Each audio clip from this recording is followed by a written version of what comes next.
उसी समय उनकी एक पत्नी आई दिति। वो कहने लगी, महाराज मेरी एक कामना है, मेरे मन में काम जागृत हो चुका है, मेरे काम को शांत कीजिए। कश्यप मुनि कहने लगे, देवी ये जो समय है, ये समय भगवान का भजन करने का है, भगवान की आराधना करने का है। ये समय संसार की विलासिताओं का नहीं है। और देवी संध्या के समय में 4 कर्म नहीं करने चाहिए। कौन कौन से? कि चत्वारि मानि कर्माणि संध्यायां परिवर्जये, आहारम मैथुनम निद्रा स्वाध्यायं च चतुर्थकम। सायंकाल में आहार भोजन नहीं करना चाहिए, का समय हो उस समय भोजन नहीं करना चाहिए। मैथुन सांसारिक क्रिया नहीं करनी चाहिए। निद्रा यानी सोना नहीं चाहिए और पढ़ना भी नहीं चाहिए। ये 4 काम निषेध है। पर दिति नहीं मानी, कश्यप मुनि के कपड़े पकड़ने लगी। जब दिति नहीं मानी, कश्यप मुनि ने खूब समझाया, पर दिति का जब काम शांत हो गया, मन में ग्लानि उत्पन्न होने लगी। लज्जित, मैंने आपसे मना किया था पर आपने मेरी बात नहीं मानी। देवी इस समय जो एक कार्य को करता है उसकी यह व्यवस्थाएं खराब हो जाती है। महाराज जो 4 कार्य करता है उन्हें दंड अवश्य मिलता है। कौन कौन से दंड मिलते हैं? कि आहारे जायते व्याधि, गर्वे दुष्टच में तुने, निद्रायाम हरते लक्ष्मी, स्वाध्याये मरणं ध्रुवम। जो व्यक्ति सायंकाल में भोजन करता है उससे बहुत बड़ा अपराध हो गया।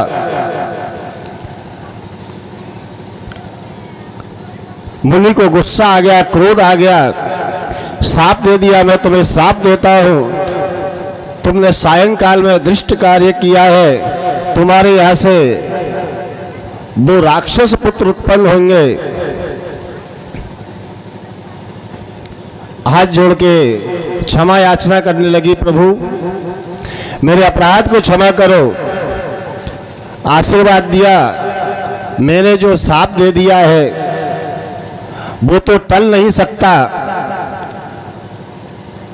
पर तुमने जो कर्म किया है उसका तुम प्रायश्चित कर रहे हो, इसलिए मैं तुम्हें आशीर्वाद देता हूं कि तुम्हारे पुत्रों का उद्धार करने के लिए भगवान अवतार धारण करेंगे। महाराज दिति ने जैसे ये सब सुना, अपने गर्भ को 100 वर्ष तक धारण किए रखा। चारों तरफ हाहाकार मचने लगा।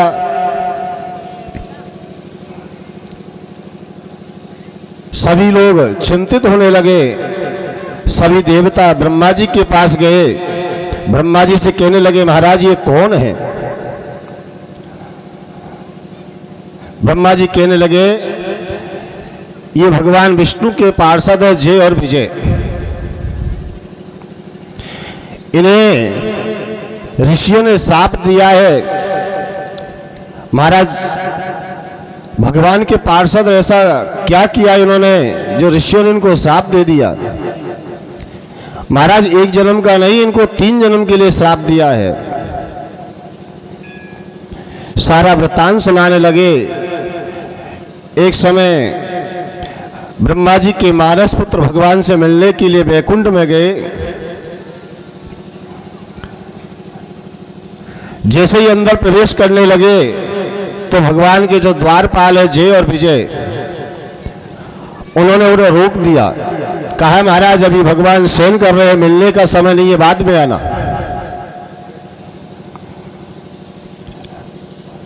सनकादिक चारों भैया ने कहा भैया हमारा भगवान से मिलना आवश्यक है, हमें उनके दर्शन करना है। पर दोनों द्वारपालों ने उन्हें रोक दिया। जब नहीं माने तो ऋषियों ने शाप दे दिया, जाओ तुम भगवान के द्वार में खड़े रहकर भी द्वेष भावना रखते हो, ईर्ष्या रखते हो, हम तुम्हें शाप देते हैं कि तुम 3 जन्म तक राक्षस योनि में उत्पन्न होना। भगवान ने जैसे ही देखा दौड़ते हुए आए, सारा वृत्तांत सुना, मनी मन मुस्कुरा रहे हैं, कह रहे हैं ऋषियों तुमने बहुत अच्छा किया। इन्हें मेरे द्वारपाल होने का अभिमान आ गया था। और परमात्मा कहते हैं कि जिसको अभिमान आ जाता है मैं उसका परित्याग कर देता हूं। ये मेरे द्वारपाल है पर इनको अहंकार आ गया, अभिमान आ गया, हमसे बड़ा कोई नहीं है, हम चाहे तो भगवान से मिलने दे, हम चाहे तो किसी को भगा दे। इनका यही अहंकार था। हाथ जोड़ के प्रार्थना करने लगे। भगवान ने कहा ऋषियों ने जो शाप दे दिया वो तो निष्फल नहीं हो सकता, पर मैं तुम्हें आशीर्वाद देता हूं कि तुम्हारा उद्धार करने के लिए मैं अवतार धारण करूंगा। ब्रह्मा जी कहने लगे महाराज ये वही जय और विजय है जो हिरण्यकश्यप और हिरण्याक्ष के रूप में इनका विवाह कर्दम मुनि से हुआ, जिनके यहाँ पर कपिल भगवान ने अवतार धारण किया। कर्दम मुनि ने भगवान की 10,000 वर्ष तक घोर आराधना की। भगवान प्रसन्न हुए, कहा कि आज से 3 दिन बाद मनु और शत्रुपा अपनी पुत्री को लेके आएंगे, उनके साथ में विवाह कर लेना और विवाह के उपरांत मैं तुम्हारे अवतार धारण करूंगा। कर्दम मुनि अपने आश्रम पे बैठे हुए हैं।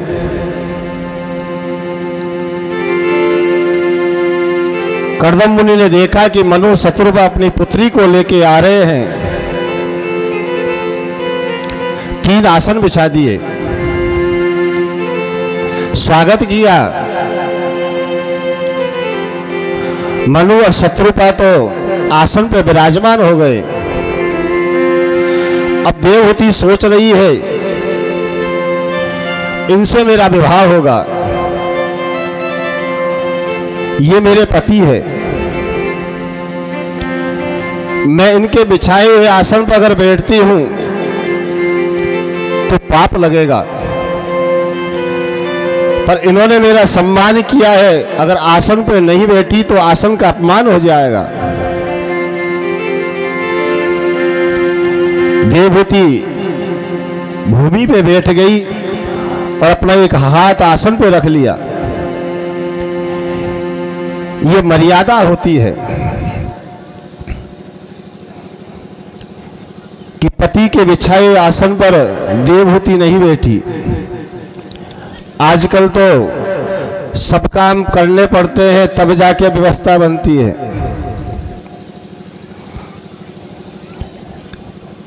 कहीं पूजा का समय है, पंडित जी कह रहे भैया जल्दी आ जाओ, समय निकल रहा है। पतिदेव आए, जल्दी से स्नान किया, तैयार हो आ गए। पत्नी श्रृंगार करने में लगी हुई है, भैया आ जाओ, आ रही हूं, जब तक आसन बिछाओ। पतिदेव आसन बिछा देते हैं और आके तुरंत बैठ जाती है। ये कथा सुनने के माध्यम यही है कि संस्कार कैसे होने चाहिए।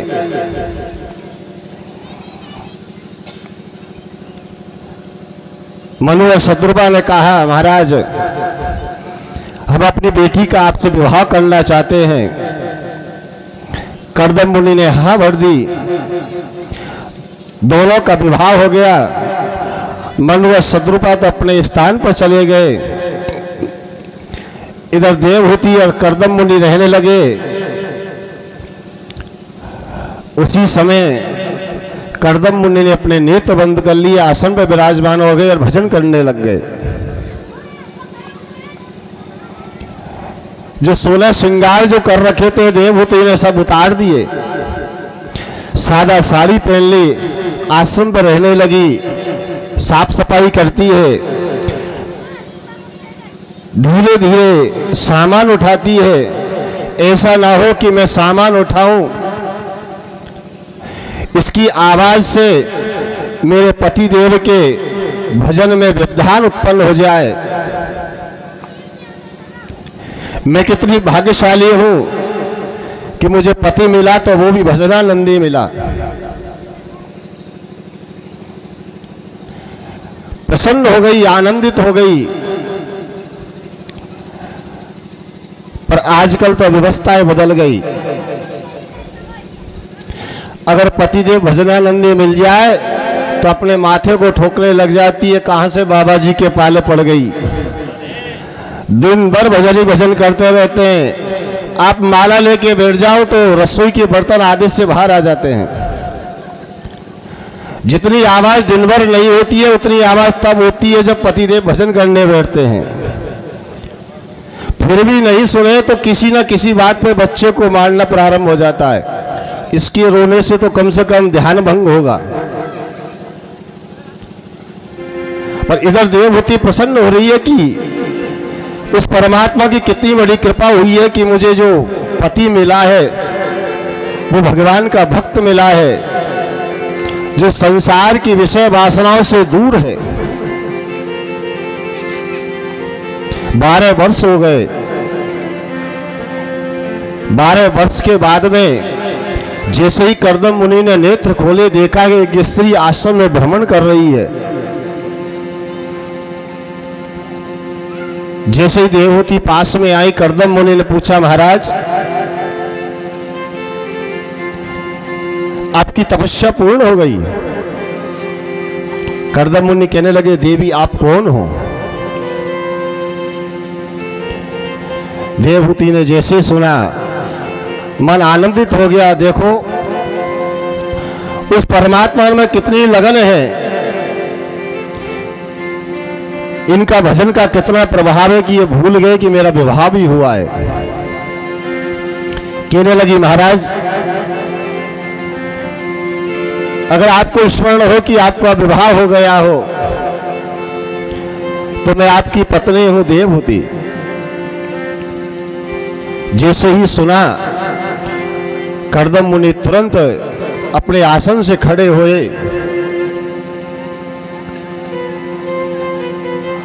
कहने लगे, देवी तुमने मुझसे इतने समय तक एक बार भी नहीं कहा महाराज खड़े हो, तुम्हारा विवाह हो चुका है। देवहूति कहने लगी, महाराज मेरा तो जीवन धन्य हो गया कि आप जैसे संत महापुरुष के साथ में मेरा विवाह हुआ है। मेरा जीवन का उद्धार तो आपके स्पर्श करने से ही हो जाएगा। उसी समय कर्दम मुनि ने देवहूति का हाथ पकड़ा। पास में एक सरोवर है, उसमें लेके गए, एक डुबकी लगाई। जो शरीर क्षीण हो चुका था, शरीर पर झुर्रियां पड़ गई थी, आंखों से दिखना बंद हो गया था, देखते ही देखते दोनों यौवन रूप में आ गए। उसी समय कर्दम मुनि ने अपने तपोबल से एक कामुक नाम का विमान तैयार किया। उसमें बैठ के 100 वर्ष तक विहार किया। 100 वर्ष में 9 कन्याओं का जन्म हो गया। कर्दम मुनि कहने लगे, देवी मैंने आपसे विवाह के समय कहा था कि एक संतान होने के बाद में मैं संन्यास धारण कर लूंगा। हमारे यहाँ 9 कन्या हो गई। अब देवी मैं भगवान का भजन करूंगा, बहुत समय हो चुका है। देवहूति कहने लगी, महाराज आपने कहा था वो सब सत्य है, पर महाराज ये जो 9 कन्या हुई है ये हमारे किसी काम की नहीं है, ये तो दूसरे को वंश को बढ़ाने वाली है। महाराज इनका जब विवाह हो जाएगा तब मैं अकेली क्या करूंगी। महाराज कम से कम एक पुत्र तो चाहिए। दोबारा से कर्दम मुनि देवहूति ने भगवान की घोर आराधना की। भगवान ने दर्शन दिए, कहा मैं तुम्हारे यहाँ पर कपिल रूप में अवतार धारण करूंगा। और समय आया और भगवान ने देवहूति के गर्भ से कपिल अवतार धारण किया। बोल कपिल भगवान की जय। भगवान के स्वरूप सौंदर्य को देख के सब आनंदित हो गए। देवता पुष्प बरसाने लगे, अप्सराएं नृत्य कर रही है, गर्दम गान कर रहे हैं, चारों तरफ आनंद आनंद छा रहा है। कर्दम मुनि ने अपनी 9 कन्याओं का 9 ऋषियों के साथ में विवाह कर दिया और खुद भजन करने चले गए। सुखदेव मुनि वर्णन कर रहे हैं, राजन एक दिन की बात है कि माता देवहूति और कपिल भगवान बैठे हुए हैं। माता ने कहा, बेटा इस संसार में सबसे सौभाग्यशाली कोई अगर मां है तो वो मैं हूं, जिसके यह साक्षात परमात्मा आए हुए हैं। और तेरे जैसा बेटा जो जिसके आ जाता है उसके आनंद हो जाता है, पर बेटा सब आनंद होने के बाद भी मेरे मन को शांति नहीं है, मेरा मन कभी तृप्त नहीं हुआ। इसका कोई कारण हो तो बताओ। कपिल भगवान कहने लगे, मैया ये मन है जो लालची है, ये मन हमेशा विषय वासनाओं की ओर भटकता रहता है। और आदमी इस मन के अनुरूप अपना जीवन यापन करता रहता है। जैसा मन करता है वैसा ही ये मनुष्य करता है। मन अगर कह रहा है कि हमें कथा में नहीं जाना, हम लाख कोशिश करने पर कथा में नहीं जा पाएंगे। हमें इस कार्य को बिगाड़ना है, हम लाख कोशिश करने पर वो कार्य को बिगाड़ के रहेंगे, क्योंकि हमारा मन के साथ में चलना अनिवार्य हो गया। तो बेटा मन को कैसे समझाए। कपिल मुनि कहने लगे, मैया जब भी ये मन विषय वासनाओं की ओर भागने लगे, इस पर राम नाम की छड़ी मारना प्रारंभ कर दो, उसी समय भजन करना प्रारंभ कर दो, ये मन आपके वश में होने लग जाएगा। अगर तुम मन के अनुरूप चलोगे तो इस संसार का जो चक्र है इसी में आप घूमते रहोगे। और राम नाम की छड़ी, कृष्ण नाम की छड़ी अगर इसको मारते रहोगे, समय समय पर अगर भजन करते रहोगे, तो ये मन आपके कंट्रोल में बना रहेगा। इसी के संदर्भ में तुम्हें दृष्टांत सुनाता हूं कि मन को कैसे कंट्रोल में करना है। एक राजा थे, उन्होंने घोषणा की कि मेरे बकरे को जो तृप्त करके लेके आएगा उसको मैं अपना आधा राज्य दे दूंगा। जैसे ही सबने सुना सब आनंदित हो गए। अरे एक दिन का काम है, बकरे का पेट भरने में क्या जाता है, उसके बदले आधा राज्य मिलेगा। लोग दूर दूर से आने लगे। उस बकरे को साथ में लेके जाते, जंगल में हरी हरी पत्तियां खूब चराते। शाम के समय में जब बकरा परिपूर्ण हो जाता, राजा के समीप लाते, महाराज तुम्हारे बकरे को हमने तृप्त कर दिया। राजा बकरे को देखता, हष्ट-पुष्ट है, पेट भरा हुआ है, उछलता कूदता हुआ आ रहा है। तभी राजा क्या करते कि थोड़ी सी हरी हरी पत्तियां और मंगाते, बकरे के सामने डालते। बकरे का स्वभाव है कि पेट अगर भरा हुआ है फिर भी पत्ती में मुंह जरूर मारता है। जैसी हरी हरी पत्ती देखता है वो बकरा उसमें मुंह मारने लगता है। राजा कहता है महाराज अगर तृप्त होता तो ये तो खाता ही नहीं। रोज का नियम बन गया। रोज लोग आते, बकरे को लेके जाते, दिन भर चराते, शाम को लाते, राजा वही पत्ती डालता, पर बकरा अपने स्वभाव है वो पत्तियों को देखता उसमें मुंह मारता। कई दिनों तक ये कार्यक्रम चलता रहा। एक दिन एक सत्संगी आया, मस्तक पर त्रिपुंड लगा हुआ है, भगवा वस्त्र धारण कर रखे हैं। आके राजा से कहा महाराज आज तुम्हारे बकरे को मैं लेके जाऊंगा, मैं तृप्त करके लाऊंगा। राजा ने कहा महाराज ये काम आपके नहीं है, आप तो भगवान के भजन करो, आनंद लो, कहां इस बकरे के चक्कर में पड़ रहे हो। उन्होंने कहा महाराज आपने कहा है कोई भी आके इस बकरे को तृप्त कर लाएगा उसे मैं अपना आधा राज्य दे दूंगा। राजा ने वो बकरा सत्संगी को दे दिया।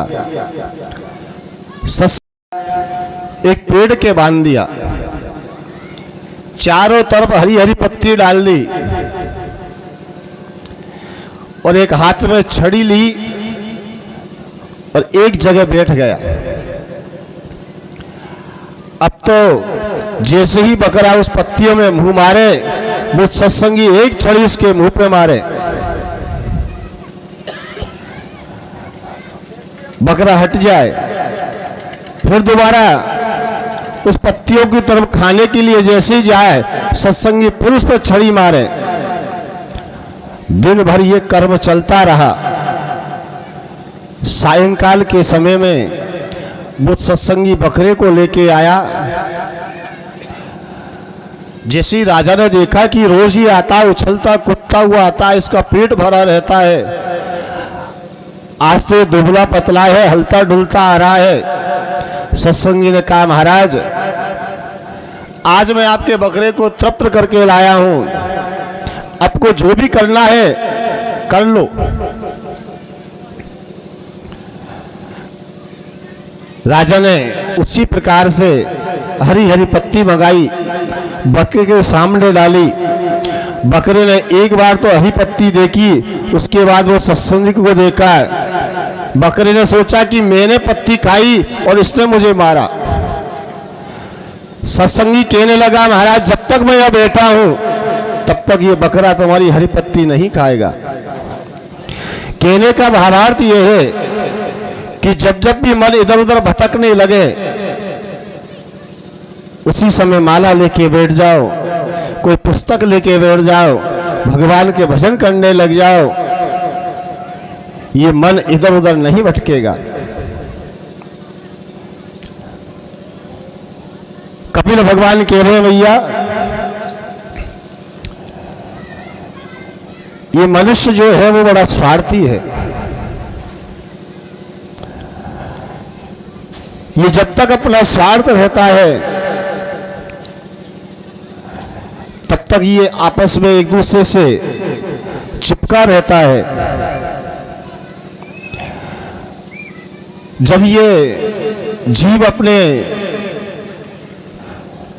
समस्त कर्मों का जो भोग भोगने के बाद में धराधाम पे आता है, 84 लाख योनि में भ्रमण करता रहता है, परमात्मा से निवेदन करता रहता है, हे प्रभु एक बार मनुष्य जीवन दे दे, जीवन पर्यंत तेरा ही भजन करूंगा। परमात्मा की कृपा होती है। पति पत्नी के संसर्ग से ये जीव माता के गर्भ में प्रवेश करता है। प्रथम रात्रि में ये पानी के बुदबुदे के समान माँ के गर्भ में प्रवेश कर जाता है। 1 महीने में बेर की गुठली के समान हो जाता है। दूसरे महीने में इसके हाथ पांव निकलने लग जाते हैं। तीसरे महीने में इसके सर निकलने लगता है। चौथे महीने में ये स्त्री है या पुरुष है उसका चिन्ह स्थापित हो जाता है। 5वें महीने में इसके शरीर की सभी इंद्रियां बन जाती है। 6ठे महीने में इसे भूख और प्यास लगने लगती है। 7वें महीने में एक झिल्ली में आंतों में लिपट जाता है और माता के कुक्ष में उल्टा लटक जाता है। अगर पुत्र है तो दक्षिण भाग में और कन्या है तो बाएं भाग में पड़ा रहता है।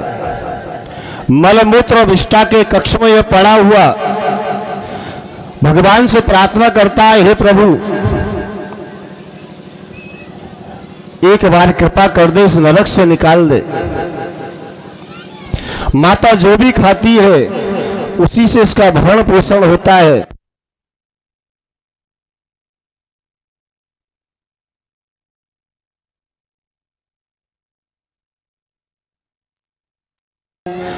माता जो भी खाती है उसी से इसका लालन पालन होता है।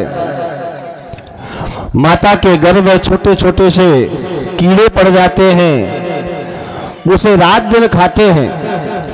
ये छटपटाता रहता है। इसे इस जन्म की नहीं 7 जन्म तक की याद आ जाती है कि मैंने ऐसा कौन सा कर्म किया है जिस कारण से मैं इस नरक में पड़ा हूं। इस संसार में सबसे बड़ा कोई नरक है तो वो है माता का गर्भ। जब समय होता है 9वें महीने में मैया के गर्भ में एक वायु गोला उत्पन्न होता है और उसी के प्रभाव से ये जीव गर्भ से बाहर आता है। जैसे ही आता है सबसे पहले आते रोना प्रारंभ करता है। रोने का भावार्थ ये है, जैसे ही उसने जन्म लिया, जैसे ही अपने नेत्र खोले, अपने सामने खड़ी हुई मृत्यु को देखता है कि मैंने जन्म तो ले लिया पर मुझे मरना जरूर पड़ेगा। ये मृत्यु लोक है, इसमें जो भी आता है उसे मरना अवश्य है। बालक ने जन्म लिया, वो बड़ा होके कोई डॉक्टर बनेगा, इंजीनियर बनेगा, कोई विद्वान बनेगा, कोई चोर बनेगा, डाकू बनेगा, वो बाद का विषय है, पर वो मरेगा ये सत्य है। जैसे ही वो देखता है रोने लगता है। रोने की आवाज कैसी है? क्वाहम, मैं कौन हूं। वो जैसे ही संसार में आता है पूछता है, भैया मैं कौन हूं, मैं कहां आ गया। सब गोद में उठाते हैं, कोई नाम रख देता है, कोई गोलू, कोई भोलू, और उसी लालन पालन में वो सब भूल जाता है कि मैं संसार में क्यों आया हूं। ये मेरी माँ है, ये मेरा पिता है, ये मेरी बुआ है, ये मेरी पत्नी है, ये मेरे बच्चे हैं। उसी विलासता में वो इतना फंस जाता है कि वो संकल्प करके जो आया है वो सब भूल जाता है। हम सब संकल्पित है। जब मां के गर्भ में हम पड़े हुए थे तो भगवान से एक ही प्रार्थना करते थे, हे प्रभु एक बार इस नरक से निकाल दे, जीवन पर्यंत तेरा ही भजन करूंगा, ऐसा कोई कार्य नहीं करूंगा जिससे दोबारा इस नरक में आना पड़े। पर जैसे ही हम संसार में आते हैं सब संकल्प को भूल जाते हैं। 3 प्रकार के संकल्प होते हैं, वाचिक, मानसिक और सांसारिक। वाचिक यानी बोल के, हे प्रभु मेरा फलाना काम हो जाए, मैं फलाना कार्य तुम्हारे लिए करूंगा, बोल के किया। एक मानसिक, मन में सोच लिया, हे प्रभु तुम्हारी कृपा बन जाए, मेरा काम हो जाएगा, फलाना कार्य करूंगा। इस सांसारिक, संसार में जो भी व्यक्ति आया है, जिसने भी जन्म लिया है, वो गरीब हो अमीर हो, बड़ी जाति का हो चाहे निम्न जाति का हो, सब संकल्प लेके आए कि हे प्रभु एक बार इस गर्भ से निकाल दे, जीवन पर्यंत तेरा ही भजन करूंगा। पर हम सब संकल्प को भूल गए, तेरी मेरी में लगे हुए हैं। कोई भजन नहीं करता है, किसी को याद नहीं है कि हमने संकल्प लिया है। कथा सुनने का भावार्थ ये रहता है कि हम जीवन में क्या क्या पर भगवान से वादा करके आए हैं, किस चीज को भूल रहे हैं, उसका स्मरण होता रहे। ऐसा कहते हैं कि जो संकल्प को पूरा नहीं करता है, पंच वस्त्र सहस्त्राणी विष्टायाम जायते कृमि, जो व्यक्ति संकल्प को पूरा नहीं करता है वो 5000 वर्ष तक मर मूत्र विष्टा का कीड़ा बनता है। पर हम इसी में लगे हुए हैं। हम ये भूल गए कि हमें मरना भी है। बेटा धीरे धीरे जब बड़ा होता है तो हम लोग कहते हैं बेटा बड़ा हो गया। ये हमारी भूल है, वो बेटा बड़ा नहीं हुआ, वो छोटा हो गया। जब उसका जन्म हुआ था, जब उसकी उम्र 60 वर्ष की थी, आज वो 30 वर्ष का हो गया, तो उसकी तो मात्र 30 वर्ष उम्र रह गई। अब बड़ा हुआ कि छोटा हुआ?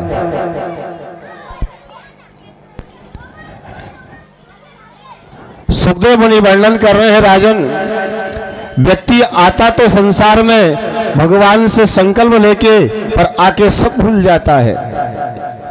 वो यहां तक भी ये भूल जाता है कि मुझे मरना है, क्योंकि संसार की माया ही ऐसी जकड़ लेती है, इसी मोह माया में ऐसा फंसा रहता है, उसे कभी ध्यान ही नहीं रहता कि मैं क्या क्या वादा करके भगवान से आया हूं। एक राजा थे, शिकार खेलने के लिए जंगल में गए। शिकार खेलते खेलते अपने राज्य से कुछ दूर चले गए। देखा अंधेरा हो गया, अब कैसे जाऊं? अपने राज्य की ओर आने लगे तो क्या देखा कि सामने से पागल हाथियों का झुंड आ रहा है। राजा ने सोचा अगर ये हाथियों के बीच में अगर फंस गया तो मैं मर जाऊंगा, ये मुझे मार देंगे। पूरब का राजा पश्चिम की तरफ भागने लगा। पश्चिम में देखा तो जंगल में आग लग गई। अब मैं कैसे अपने घर को जाऊंगा? उत्तर की तरफ भागा तो क्या देखा कि बहुत बड़ा एक सरोवर बना हुआ है जिसको राजा पार नहीं कर सकता। दक्षिण की तरफ भागने लगा तो देखा बहुत बड़ी खाई है जिसको राजा पार नहीं कर सकता। अब तो राजा सोचने लगा कि मेरी मृत्यु अब निश्चित है, अब मैं जरूर मरूंगा। उसी समय क्या देखा, एक पास में ही सूखा कुआं हुआ। उस कुएं में एक बट वृक्ष की जड़ लटक रही है। राजा के मन में विचार आया, इस जड़ को पकड़कर मैं कुएं में लटक जाऊं। जब ये हाथियों का झुंड जब चला जाएगा तो मैं बाहर निकल के अपने राज्य को चला जाऊंगा। राजा ने वो जड़ पकड़ी और कुएं में नीचे उतर गया। आधे कुएं में जैसे ही उतरा तो क्या देखा कि नीचे बहुत बड़ा अजगर बैठा हुआ है जिसने मुंह फाड़ रखा है। राजा ने सोचा कि जैसे ही मैंने हाथ छोड़े और मैं सीधा इस अजगर के मुंह में जाऊंगा, ये मुझे खा जाएगा। राजा चारों तरफ से हताश हो गया, मेरी अब मृत्यु निकट है, मुझे कोई नहीं बचा सकता। राजा ने जैसे ही कुएं से ऊपर देखा तो क्या देखा, जिस टहनी को राजा ने पकड़ रखा है उसे काले और सफेद चूहे मिलकर काट रहे हैं। पहले सफेद चूहा आता है, उसको काटता है, सफेद चूहा चले जाता है, फिर काला आता है, वो काटने लग जाता है। राजा मन में विचार कर रहा है, देखो अब मेरी मृत्यु निश्चित है, अगर बाहर जाऊंगा तो हाथी मार देंगे, अगर इस टहनी को पकड़ के रखा तो धीरे धीरे ये काले सफेद चूहे इस टहनी को काट देंगे और सीधा मैं अजगर के मुंह में चला जाऊंगा। ये विचार कर रहा था तो क्या देखा कि उसी टहनी पर एक मधुमक्खी का छत्ता लगा हुआ है। उस मधुमक्खी के छत्ते से एक रस टपका, एक बूंद टपकी और राजा की जिह्वा पे आके गिरी। मधुमक्खी का जैसा ही वो स्वादिष्ट रस राजा की जिह्वा पे आया, राजा आनंदित हो गया। राजा के मन से जो भय था वो थोड़ा खत्म हो गया। जैसे ही दोबारा ऊपर मुख किया, एक बूंद फिर टपकी और जैसे ही जिह्वा पे आई तो राजा तो आनंदित हो गया। अब राजा का पूरा ध्यान उस मधुमक्खी के रस पे चला गया। एक एक बूंद उसमें से टपक रही है, राजा उसका स्वाद ले रहा है। राजा उस स्वाद में ये सब भूल गया कि जिस टहनी को मैंने पकड़ रखा है उसे काले और सफेद चूहे काट रहे हैं, नीचे अजगर बैठा हुआ है और मैं उस अजगर के मुंह में चला जाऊंगा। धीरे धीरे समय व्यतीत होता गया और काले और सफेद चूहों ने उस टहनी को काट दिया और राजा उसके मुख में चला गया। कहने का भावार्थ यह है कि यह भी हमारे साथ सब हो रहा है। हम संसार में आए, मृत्यु लोक है, जो भी संसार में आए उसे मरना अवश्य है।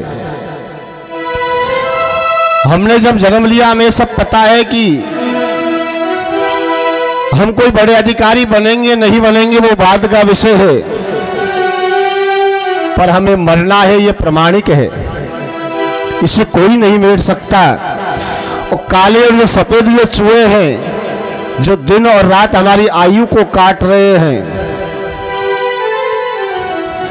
पर मधुमक्खी का जो रस है, ये संसार का जो रस है, परिवार की जो माया है, उस रस में हम ऐसे डूब जाते हैं, हम सब ये भूल जाते हैं कि काला और सफेद चूहा जो दिन और रात हमारी आयु को काटते जा रहे हैं और एक दिन हम उस अजगर के मुंह में हमको भी जाना है। सुखदेव मुनि वर्णन कर रहे हैं, राजन सबको जाना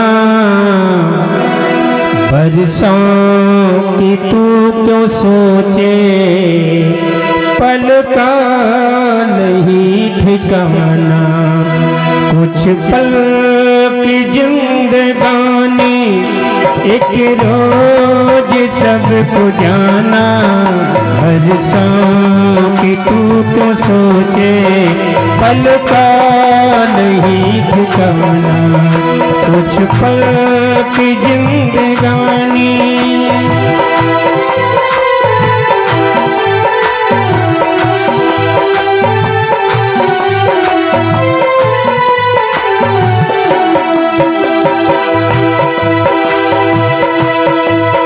मलमल के तूने अपने तन को जो है निखारा, इत्रों की खुशबुओं से महके शरीर सारा, मलमल के तूने अपने तन को जो है संभारा, इत्रों की खुशबुओं से महके शरीर सारा। आया न साथ होगी, आया न साथ होगी, ये बात ना भुलाना, बरसों की तू क्या सोचे, पल का नहीं ठिकाना, एक पल की जिंदगानी।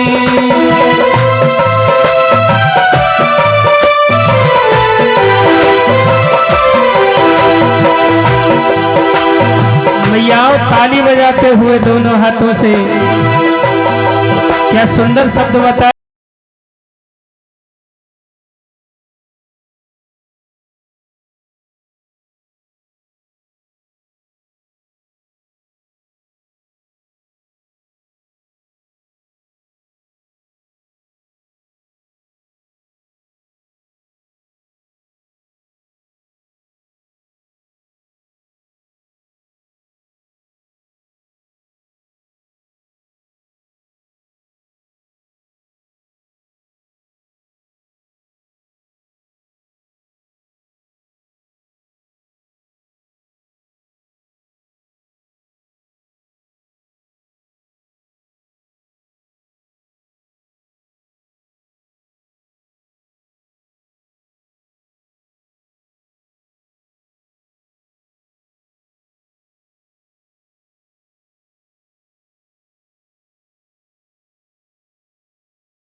होगा कर्मों का तेरे सारे एक एक हिसाब होगा।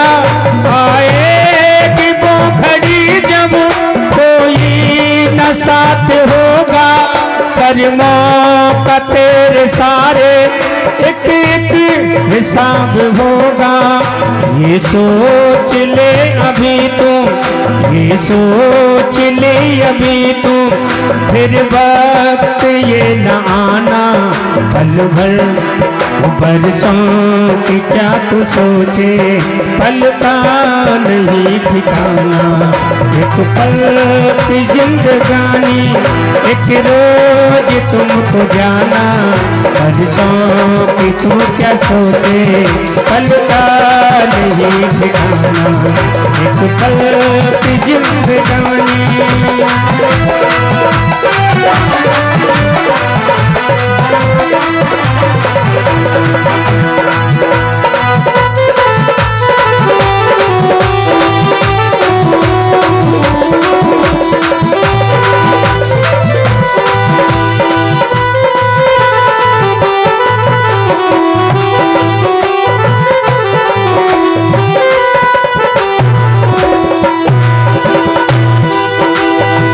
और क्या कोई नहीं है तेरा क्यों करता मेरा मेरा, भूल जाए नींद जब ही समझो वही सवेरा। कोई नहीं है तेरा क्यों करता मेरा मेरा, भूल जाए नींद जब ही समझो वही सवेरा। हर भोर की किरण संग, हर भोर की किरण संग हरि का भजन है गाना। परसों की तू तो सोचे पल का नहीं ठिकाना। पल भर की जिंदगानी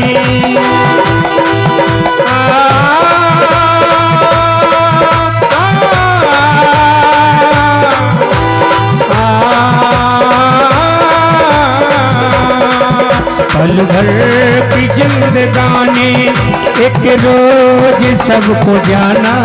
बरसों की तू क्या सोचे पल का नहीं ठिकाना। एक पल की जिंदगानी, एक पल की जिंदगानी।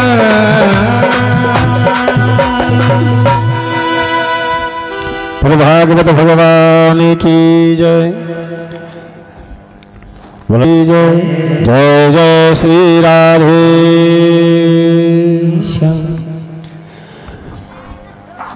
कपिल मुनि कह रहे मैया,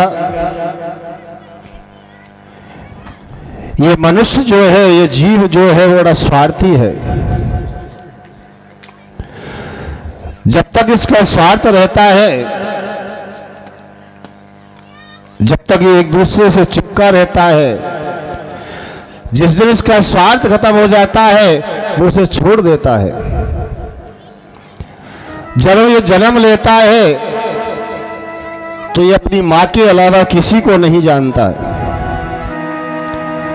उठना है, बैठना है, मां के साथ में ही रहना है। कोई दूसरा व्यक्ति अगर हाथ लगा दे तो रोने लग जाता है। थोड़ा जब ये बड़ा होता है, जिसके इष्ट मित्र बनने लग जाते हैं, ये मित्रों के साथ में रहना प्रारंभ कर देता है। जो 24 घंटे अपनी मां के साथ में रहता था, अब आधा समय तो मित्रों के साथ में रहता है और आधा समय अपनी मां के साथ में रहता है। जिस समय मां के साथ में रहता था उसके खाने की कोई व्यवस्था नहीं थी, उसके दांत नहीं थे, उसका भरण पोषण का साधन सिर्फ मां का दूध था। अब उसके दांत आ गए, कुछ खाने लग गया, मित्र बन गए, अब मां से प्रेम कम हो गया, उसका मां से स्वार्थ कम हो गया, तो उसे मां के दूध की जरूरत नहीं है, अब वो कुछ खा पी सकता है।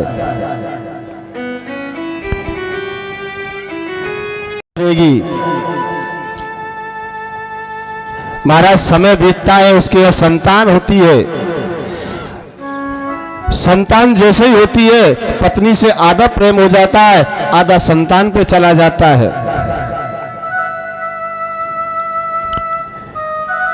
वो व्यक्ति बाहर रहने लग जाता है। धीरे धीरे एक दिन समय आता है कि उसकी मां बीमार पड़ जाती है। लोग संदेश भेजते हैं, महाराज तुम्हारी माता बीमार है, पता नहीं कब कोई अनहोनी हो जाए, वो तुमसे मिलना चाहती है, आ जाओ। आता है, एक दिन रुकता है, 2 दिन रुकता है, 3 दिन रुकता है, चौथे दिन कहता भैया मुझे जाना पड़ेगा। अरे भैया कहां जा रहे हो? तुम्हारी माता है, तुम्हारा उसने लालन पालन किया। तो बालक क्या कहता है, इन्होंने लालन पालन किया है, कोई एहसान नहीं किया, इनका धर्म था। और महाराज मैं क्या यही बैठा रहूंगा क्या? महाराज मेरी नौकरी का सवाल है, मेरे भी बच्चे हैं, मेरा भी परिवार है। मनुष्य कितना स्वार्थी हो गया, जो 24 घंटे अपनी मां को एक क्षण के लिए नहीं छोड़ सकता था, आज उसके रुकने के लिए 2 दिन का समय नहीं है, क्योंकि मां से अब कोई काम नहीं है। स्वार्थ लाग करे से प्रीति, बिना स्वार्थ के मनुष्य किसी से प्रेम नहीं करता है। अगर बिना स्वार्थ के अगर संसार में अगर कोई प्रेम करता है तो वो है मेरा परमात्मा। उससे तुमको कोई काम नहीं है। आप उसके धनवान बन के जाओगे तब भी वो आपसे प्रेम करेगा, आप उसके निर्धन बन के जाओगे तब भी प्रेम करेगा, आप उसको गाली बकोगे तब भी वो प्रेम करेगा।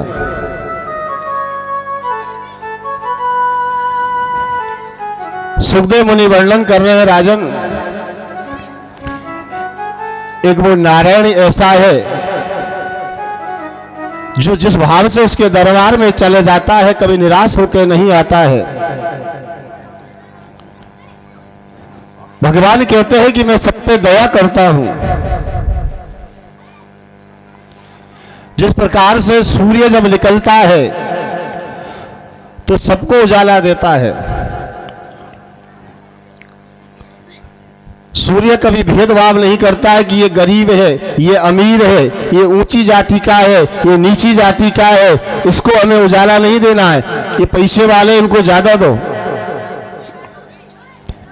वो समभाव से सबको एक जैसा प्रकाश देता है, पर लेने की व्यवस्था हमारी है। जिस मकान को हमने चारों तरफ से पैक कर दिया, न उसमें खिड़की है न कहीं रोशनदान है, उसमें सूर्य भगवान क्या करेंगे, कहां से उजाला आएगा। भगवान कहते हैं अगर थोड़ी सी अगर खिड़की रोशनदान भी बना दिया उसमें से मैं तुम्हारे यहां उजाला भेज दूंगा। इसी प्रकार से परमात्मा की कृपा दया पूरे संसार पे बरसती है, पर लेने की हमारी व्यवस्था है। तो दया कैसे मिलेगी? दया को उल्टा करिए। दया जो शब्द लिखा है उसको उल्टा करके लिखिए याद। आप उसको याद करते रहिए, वो तुम पे दया करता रहेगा। तुमने जिस दिन उसको याद करना बंद कर दिया उसकी दया बंद हो जाएगी। सुखदेव मुनि वर्णन कर रहे हैं राजन, इस प्रकार भगवान कपिल ने सांख्य योग के वर्णन से मां की मन को और आत्मा को तृप्त किया। आगे में तुम्हें कर्दम मुनि की 9 कन्या हैं, उनका विवाह 9 ऋषियों के साथ में हुआ और इन 9 ऋषियों से ही पूरा संसार भरा हुआ है। आज हम सब अलग अलग जातियों में बढ़ गए, अलग अलग पंथों में बढ़ गए, पर जितने भी संसार में जीव है ये सब इन 9 ऋषियों की संतान है। बड़ी बेटी है कला, उसका विवाह मरीचि के साथ में हुआ। अनुसुईया का अत्रि ऋषि के साथ में हुआ। मरीचि के यहाँ 2 पुत्र, 1 कन्या हुई और अनुसुईया के यहाँ ब्रह्मा विष्णु महेश तीनों देवताओं ने एक साथ में अवतार धारण किया।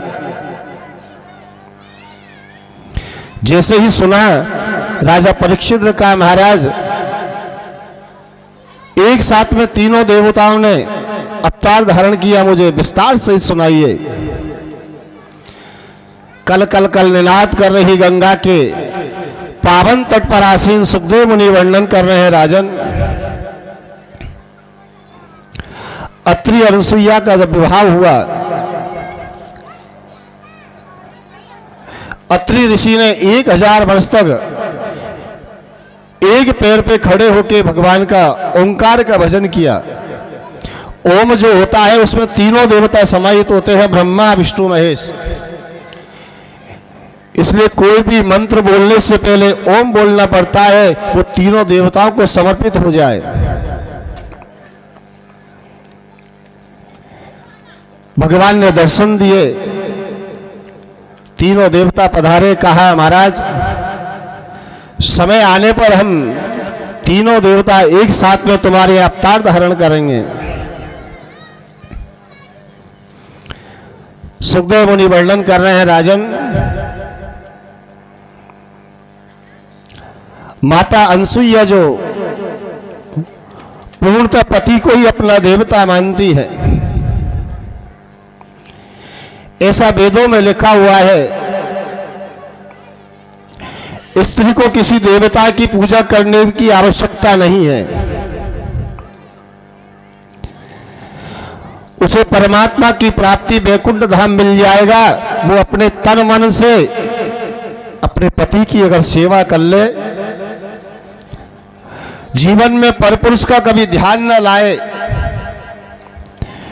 और प्रेम और निष्ठा सदैव पति के चरणों में बनी रहे, उसे किसी भगवान के पूजन करने की जरूरत नहीं है। वो देवता सब उसके घर पधार जाएंगे। अनसुईया के पास में कुछ भजन नहीं था, सिर्फ एक भजन था, अपने पति के प्रति प्रेम और निष्ठा।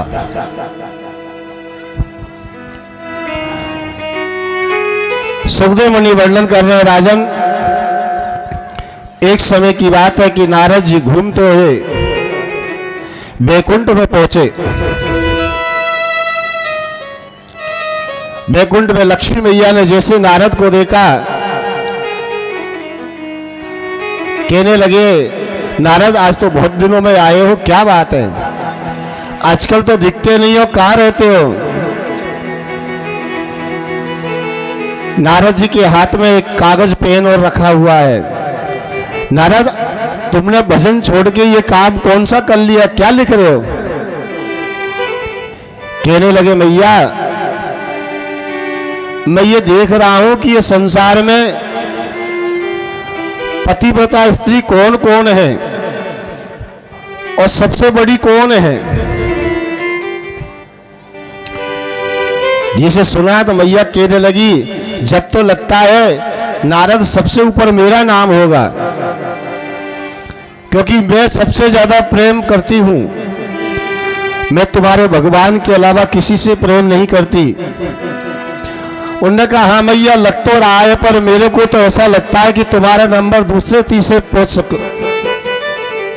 जैसे सुना तो पहले नंबर पे कौन है? मैया, अभी तो अनसुईया का नाम आ रहा है, उससे बड़ा कोई नहीं है। जैसे ही सुना, मन में ईर्ष्या उत्पन्न हो गई। मां से चले नारायण नारायण करते हुए पार्वती जी को सारा वृत्तांत सुना दिया, ब्रह्माणी को सुना दिया। अब तो तीनों देवियों के मन में ईर्ष्या उत्पन्न हो गई। परमात्मा कहते हैं कि सबसे बड़ा पतन का कारक होता है, वो होती है ईर्ष्या। हम किसी के लिए बुरा करें, उसका होगा या ना होगा वो बाद का विषय है, पर हमने सोचा है, हमारा हो चुका है। ईर्ष्या ऐसी राक्षसी है, अगर मन में एक बार प्रवेश कर जाए तो परिवार का नाश करा देती है। ईर्ष्या सबके मन में होती है, पर मैयाओं के मन में कुछ ज्यादा हो गए। मैयान के तो ऐसी व्यवस्था रहते कि कोई नई साड़ी अगर पहन के आ जाए पड़ोसन, अरे राम राम राम राम, 2 रोटी खाती होगी तो 1 रोटी खानी पड़े। सुखदेव मुनि वर्णन कर रहे हैं, राजन, मैया के मन में ईर्ष्या उत्पन्न होगी। तीनों देवियां एक साथ में खड़ी हो गई, कहने लगी, हमारा जो नाम है वो धीरे धीरे मिटता जा रहा है, कुछ उपाय करे। क्योंकि जिस प्रकार से एक माचिस की तीली हमने निकाली, उससे चूल्हा जलेगा या नहीं जलेगा वो बाद का विषय है। उससे गैस जलेगा नहीं जलेगा वो बाद का विषय है। धूप बत्ती अगरबत्ती जलेगी नहीं जलेगी वो बाद का विषय है। पर माचिस की काड़ी पे जो काला काला बारूद लगा हुआ है वो जलेगा, ये प्रमाणिक है। इसी प्रकार से हमने किसी के लिए बुरा सोचा, उसका होगा या नहीं होगा वो बाद का विषय है, पर तुम्हारी तो शुरुआत हो चुकी है।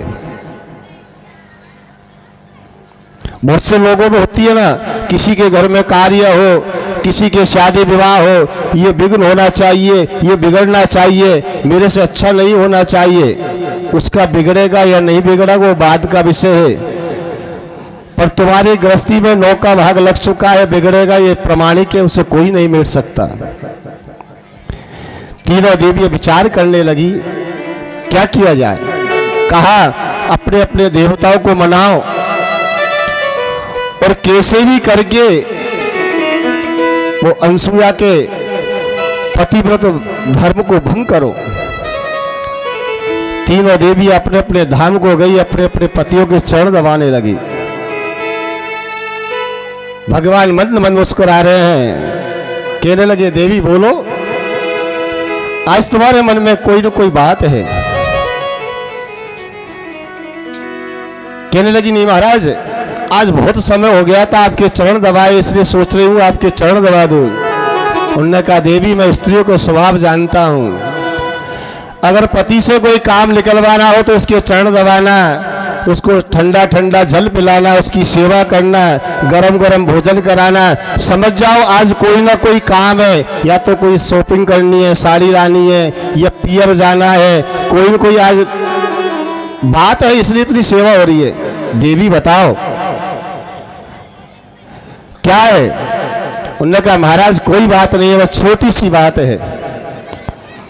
हमने सुना है कि कोई अनसुया नाम की कोई स्त्री है, उसका बहुत नाम चल रहा है। हमने सुना है बहुत बड़ी पतिव्रता है। उन्होंने हाँ देवी नाम तो मैंने भी सुना है। आजकल तो सब लोग उसी का गुणानुवाद करते हैं, उसी के नाम की सराहना करते हैं कि पत्नी हो तो ऐसी हो।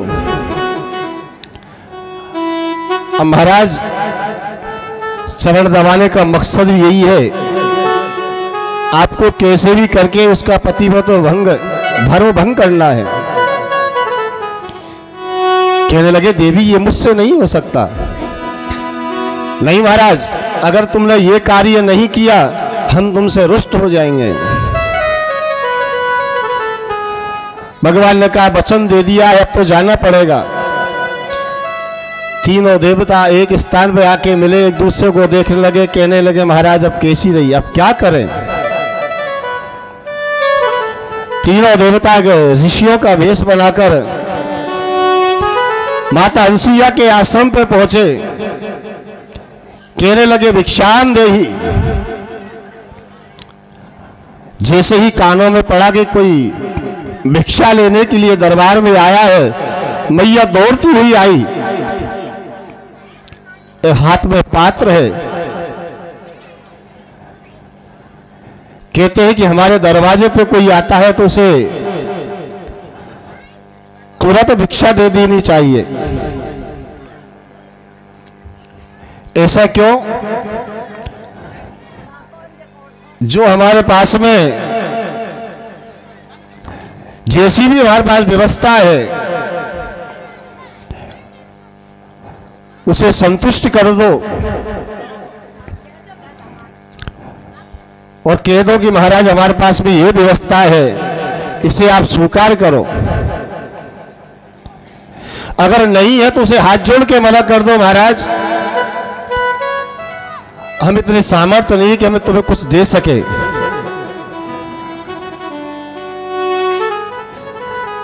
क्योंकि आजकल व्यवस्था ऐसी है कि भिखारी बाहर खड़ा हुआ है, जोर जोर से आवाज लगा रहा है, भैया कोई हो तो कुछ दे दो।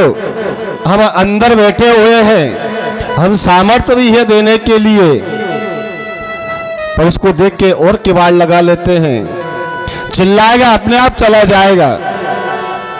ये हमारी भूल है। जो भिखारी हमारे दरवाजे पे आ गया वो कभी खाली हाथ नहीं जाता है। या तो उसके पात्र में आप कुछ दे दो, नहीं तो तुमने जो जीवन में पुण्य किए हैं वो सब ले जाएगा और दरिद्र तुम्हारे दरवाजे पे छोड़ जाएगा। तो जैसे ही मैया ने सुना दौड़ती हुई आई, तीनों ऋषियों को जैसे ही देखा, तीनों देवताओं को देखा, रूप सौंदर्य को देख के आनंदित हो गई। आज मेरा कितना बड़ा भाग्य है, कैसे तेजस्वी ऋषि मेरे यहां पधारे हैं। कहने लगी महाराज अपनी झोली करो। जो मेरे में सामर्थ्य है उसके अनुसार मैं तुम्हें दे रही हूं। उन्होंने कहा मैया ऐसे नहीं लेंगे। कैसे लोगे? मैया निर्वस्त्र हो जाओ तब हमें भिक्षा दो। निर्वस्त्र का अभिप्राय ये नहीं है कि कोई कपड़े खोल लो। निर्वस्त्र का अभिप्राय है तुम्हारे मन में किसी प्रकार की मैया कोई वासना अगर भरी है, छोटी से छोटी कोई वासना है, उसे भी निकाल दो, क्योंकि आज हम तेरे दरबार पे आ चुके हैं। जब वासना, अहंकार, मद अगर भरा हुआ है, हम रुकते नहीं हैं। इसलिए मैया मन में जो भी कुछ है उसे आज खाली कर दो, निर्विकार हो जाओ। जिसे मैया ने सुना, महाराज मैं तो पतिव्रता हूं, इस संसार में सर्वेश्वर कोई है तो मेरा पति है, पर मेरे दरबार में कोई आया है वो निराश होकर नहीं जाना चाहिए। ये गृहस्थी का धर्म है। हमें जो सामर्थ्य उसके अनुसार उसे देना चाहिए। उसी समय अंजलि में जल लिया। मनी मन कहने लगी मैंने जीवन पर्यंत श्रद्धा, निष्ठा, प्रेम के साथ मेरे पति की सेवा की हो तो महाराज ये जो ऋषि खड़े हैं 6-6 माह के बालक बन जाए। और जैसे ही जल का प्रोक्षण किया तीनों देवता 6-6 माह के बालक बन गए। मैया ने तीनों बालकों को उठाया, 3 पल्ले लगा दिए और झूला झुलाने लगी। सभी देवता आनंदित हो गए, पुष्प वर्षा करने लगे और माता अनसुईया के भाग की सराहना करने लगे। देखो जिसके दर्शन करने के लिए लोग लालायित रहते हैं, वह 6-6 माह के बालक बन के पल्ले में झूल रहे हैं। मैया गीत गा रही है और आनंदित ले रही है।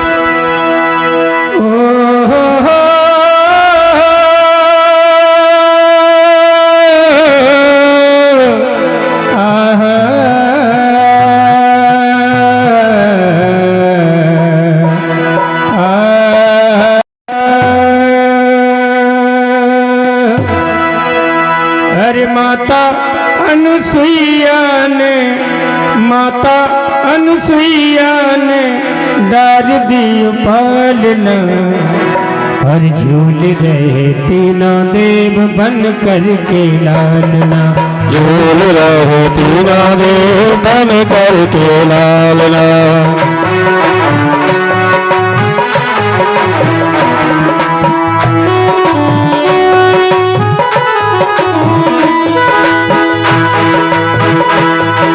माता अनसुईया ने, मैया अनसुईया ने डार दिया पालना, झूल रहे तीनों देव बन कर के लालना। झूल रहे तीनों देव बन कर के लालना।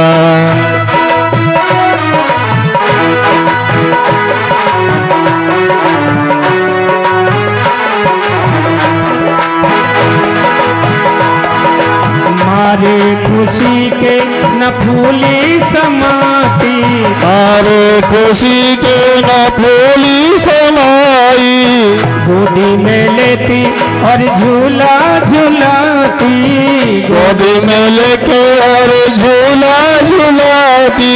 कौन करे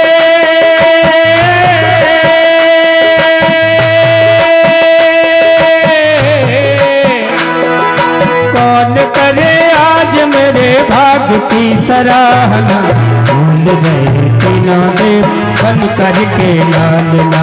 झूल रहे तीनों देव बन कर के लालना।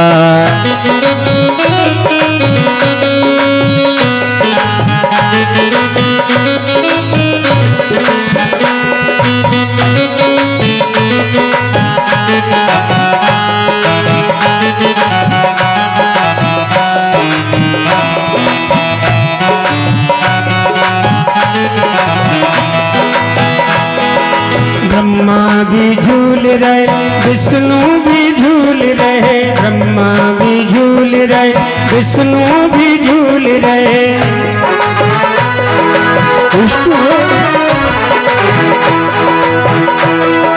मैया झुलाई रही संग शंकर जी झूल रहे।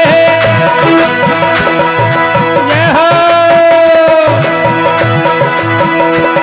अरे ब्रह्मा भी झूल रहे, विष्णु भी झूल रहे, मैया झूलाए रहे, शंकर जी झूल रहे। पतिव्रत देवियों से आज पड़ा पालना, झूल रहे तीनों देव बन करके लालना, झूल रहे तीनों देव बन करके लालना।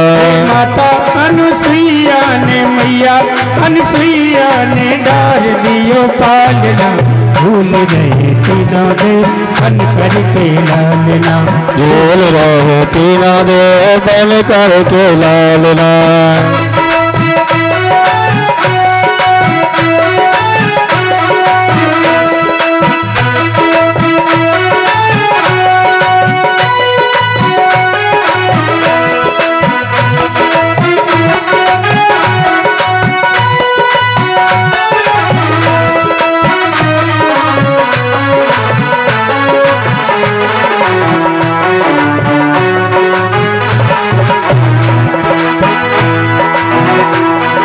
मेरे घरे आए मुझे देने बढ़ाई, मेरे घरे आए मुझे देने बढ़ाई, आकर के भूल गए सारी चतुराई, आकर के भूल गए सारी चतुराई। भारत की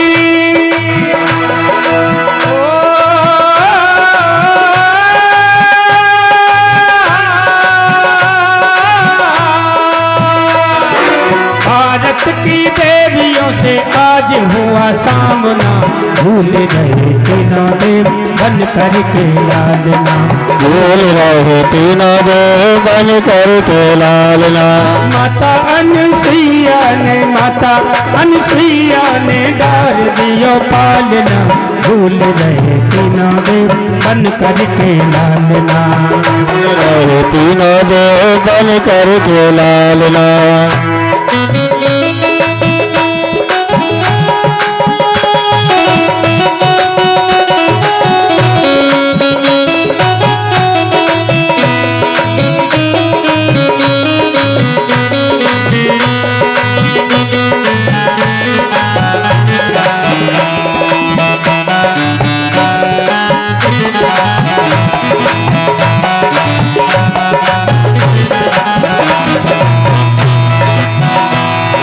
सतियों पे सत से जो पैर हैं लगाते, सतियों पे सत से जो पैर हैं लगाते, सदा दुख पाते हैं सुख नहीं पाते, सदा दुख पाते हैं सुख नहीं पाते। कहे प्रेमी चंदे,